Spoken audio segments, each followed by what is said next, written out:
श्री कामो बिल्वपत्र स पूज्ये च तथा शिवम। संपदा की इच्छा से लोगों को भगवान शिव के ऊपर बेलपत्र चढ़ाना चाहिए। कितना चढ़ाना चाहिए? ये प्रश्न किया, कितना चढ़ाना चाहिए? कह दिया लक्षेण सर्व सिद्धश्च नात्र कार्य विचारणा, 1,00,000। इसमें कोई विचार करने की बात ही नहीं है। फिर पूछा गया तो 1,00,000 तो इतने हो जाएंगे कि एक व्यक्ति कैसे चढ़ा लेगा? तो फिर कहा कि इसको 3 महीने में चढ़ा दो। 33 हजार, 33,000 3 महीने में। कौन कौन सा? वैशाखी श्रावणे भोजे बेलपत्रार्चनम स्मृतम। 3 महीना बता दिए, बैसाख, सावन और कार्तिक, 3 महीने। बैसाख के महीने में नारायण की पूजा का भारी महत्व है, एक महादेव की पूजा का भी भारी महत्व। इस श्लोक में स्पष्ट लिखा है वैशाखे श्रावणे अभोर्जे, यानी कार्तिक बेलपत्र अर्चनम स्मृतम। बेल पत्र से भगवान का अर्चन कीजिए। 33 हजार आप सबको मिला के कर दे, लेकिन एक एक बेल पत्र खुद चढ़ाइए। कभी कभी पत्नी बच्चों को सबको बिठा करके वो पूर्ति कर दी जाती है। एक बार में नहीं, आप 1 महीने में नहीं चढ़ा पा रहे तो इसको 3 महीने में पूरा कर दीजिए। हो सके तो 3 महीनों में लाख चढ़ा दीजिए। हाँ।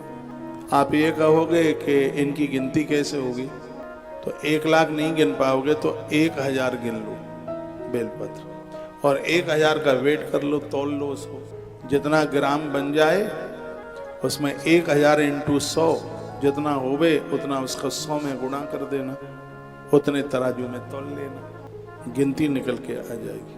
पिछले साल तुलसी वन आश्रम ने वृंदावन से लेकर के यहाँ तक कई लाखों में बेलपत्र चढ़ाए।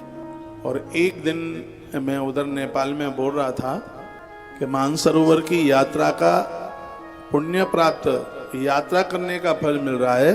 और आज मेरे मन में बात आ रही है कि पिछले साल सावन में जो कई लाखों की संख्या में बेलपत्र चढ़ाए, ये उसका परिणाम मिल गया। कई लाखों की संख्या में बेलपत्र। अब मुझे ध्यान में नहीं है कितने लाख थे, मैंने पिछले साल उसका अनाउंस भी किया था। अब ध्यान में नहीं है तो वो मैं संख्या यहाँ से नहीं बता सकता। तो वैशाखे श्रावणे मोर्जे बेलपत्रार्चनम स्मृतम, एक बार में नहीं कर सकते हो तो ये 3 मास में कर लो, 3 महीने में कर लो।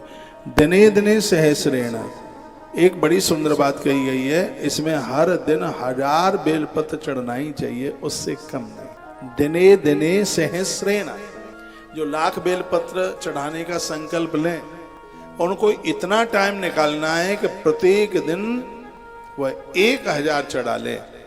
1,000 से कम नहीं रहे, 1,000 में प्लस करके ये चढ़ा। 1,000 से यदि ये नीचे रहेगा तो वो संकल्प पूर्ति मान्यता नहीं मिलेगी। तो दिने दिने सहस्रेण अर्चयेत बेलपत्र गई।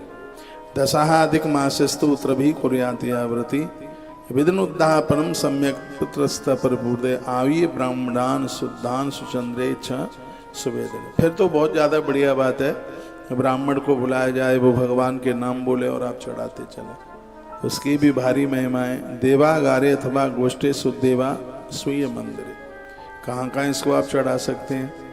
कहते मंदिरों में तो इतनी देर के लिए कोई रुकने नहीं देगा, तो सबसे पहले देवालय की बात कही गई है। वहाँ नहीं है व्यवस्था, अपने घर में कर लीजिए। कहीं किसी गोष्ठे सुखदे, कहीं किसी गौशाला में शंकर जी की पिंडी रख करके वहाँ पर चढ़ाएं, या स्व मंदिर, जो अपने घर का मंदिर है। आपके घर में भी तो भगवान नर्मदेश्वर वगैरह होते ही है, तो उसमें स्व मंदिर यानी अपने घर के मंदिर में ही इसको आप चढ़ा लीजिएगा। दक्षम ब्राह्मण गृहाय वेद वेदांग पारगम आचार्य वरेत पूतम ततः 11 अध्वज। 11 ब्राह्मणों को श्वेत वस्त्र दे दीजिए, लास्ट में उन्हें भोजन वगैरह करा दीजिएगा, उन्हें दक्षिणा दे दीजिएगा 11 ब्राह्मणों को। ये लिखा है पुष्प मंडी पकाम कृत्वा पट्टकुल्ला अभिविष्टतम। और इसमें बेलपत्र चढ़ा करके पहले फूल चढ़ाएं भगवान को, बेलपत्रियाँ चढ़ जाएं, उसके बाद में भी भगवान को आप पुष्प चढ़ाइए। ब्राह्मणम दक्षिणे भागे सावित्रांश सुप्रभम कौरव्याम स्थापे विष्णु लक्ष्मा स गुरुत्मता। सावित्री और ब्रह्मा, लक्ष्मी और शंकर और पार्वती और भगवान महादेव, इनका ये पूजन इसमें होता है। दुक्तम रुद्र कल्पेशु पूजनम तक चकारेत वेद शास्त्र प्राणेशेज रात्रम ताम गमयेत व्रति। जब जब श्रावणी ये पड़ती हैं, कुछ तिथियां पड़ती हैं, जैसे अभी श्रावणी शिवरात्रि पड़ी। इन तिथियों में आप रात रात भर जाग करके भी भगवान शिव को बेलपत्र आप चढ़ा सकते हैं, पुराण सुना सकते हैं, ग्रंथ सुना सकते हैं। हवनम च प्रकुर्वीता और पायः साज तिलई पृथक, इसमें तिल की आहुतियाँ, खीर की आहुतियाँ हवन में डाली जाती हैं। ये कितनी सुंदर बात कही है। आपने 1 लाख बेलपत्र चढ़ाए हैं तो उसके बाद में हवन होना है, 11 ब्राह्मणों को जिमाना है। ब्राह्मण के द्वारा तर्पणम तद्दांसेन, तर्पण कीजिए उसको। आचार्य पूजिए विप्राप्तोषे दक्षिणा देवी, आचार्य को दक्षिणा दीजिए। पयसुनी च गाम दद्या दुरण्यम सहित, कितनी सुंदर बात कही है। हो सके तो दूध देने वाली गाय दे दीजिए इसके समापन में। यदि इतनी व्यवस्था नहीं है तो 1.25 लीटर गौ माता का दूध ब्राह्मण देवता को दे दीजिए, कच्चा, पका नहीं, उठा हुआ। प्रथमाम च सबस्त्राम च कलशम पर्वतम, तथा एक कलश दे दीजिएगा, पिंडी दे दीजिएगा, शंकर जी की पिंडी दे दें। तो फिर इससे क्या होगा सुन लो। ये 1 लाख बेलपत्र चढ़ा दिए, क्या होगा इससे? पुत्र पौत्र प्रपौत्रस्य राज्यम प्राप्नोति न शाश्वतम, कहा गया इससे पौत्र पौत्रादिक वंश वृद्धि होगी, खजाना बढ़ेगा, संपदा बढ़ेगी, आरोग्यता मिलेगी, गरीबी तो रहेगी ही नहीं, मनुष्य राजा की तरह जीवन जिएगा।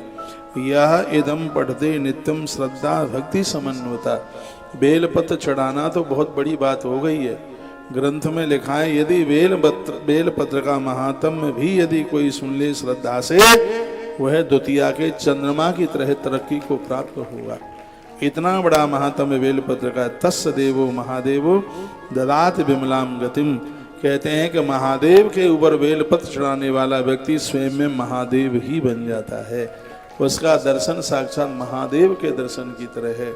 कोमल कोमल बेलपत्र हमेशा एक एक करके चढ़ाइए। मेरी आदत में यही है। वो लोग तो मुठक्का भर के भी चढ़ा देते हैं, एक एक करके। भले ही 5-7 आप चढ़ाए, जरूरी नहीं 150 चढ़ाएं रोज की पूजा में। ये तो वो 1 लाख की बात है, तब मैंने कहा कि 1000 रोज चढ़ने चाहिए।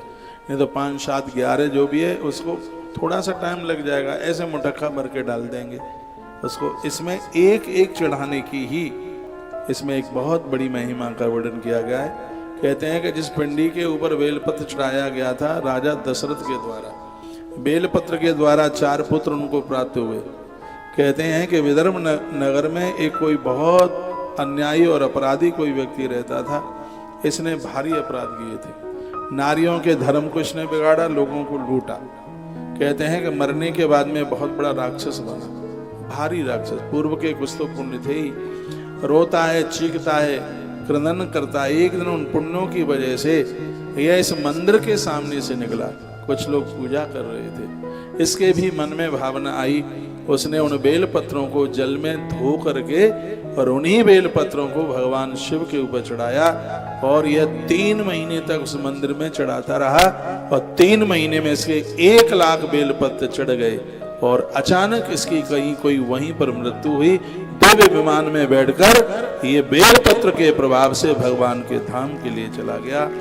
ये 1 लाख बेलपत्रों की महिमा पहली बार मैंने आपके बीच में रखी है। इसमें कोई ऐसा दामी खर्च नहीं हो रहा। बेल के तो वृक्ष मिल ही जाते हैं। इसकी महिमा ना होती तो क्यों कहा जाता कि कोटि कन्या महादानम एक बिल्व सेवार्पणम, करोड़ों बेटियों के कन्यादान करने का फल प्राप्त हो जाता है।